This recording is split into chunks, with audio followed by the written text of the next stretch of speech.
यो हुन्छ नि यो जापानिज रेस्टुरेन्टमा कतिजना काम गर्नुहुन्छ सबलाई थाहा होला क्या।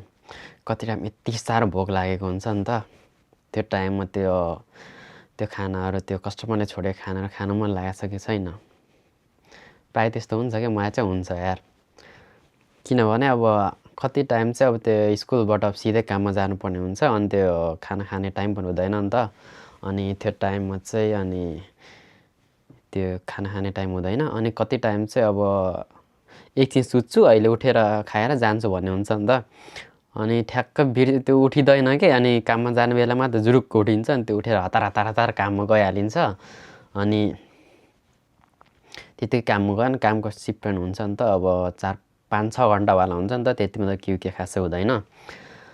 अनि अब बेलुका खाएको अनि सिधै अब स्कुल गयो, स्कुलबाट सिधै काममा अनि त्यो केही खाएकै हुँदैन क्या। अनि यति भोक लाग्छ होइन।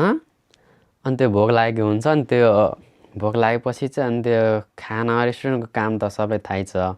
अब खाना सर्भ गर्ने अनि त्यो अब कस्टमरले खाएको खानाहरू अब भाँडाहरू उठाउने हुन्छ नि त।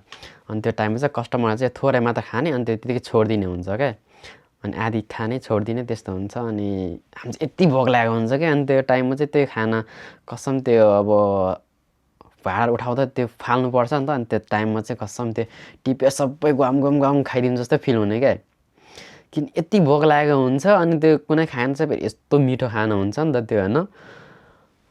अनि त्यो पुरै त्यो खानाको बास्नाले पुरै यस्तो मिठो हुन्छ अनि त्यो सबै एकैचोटि सबै खाइदिउँ कि जस्तो हुने क्या।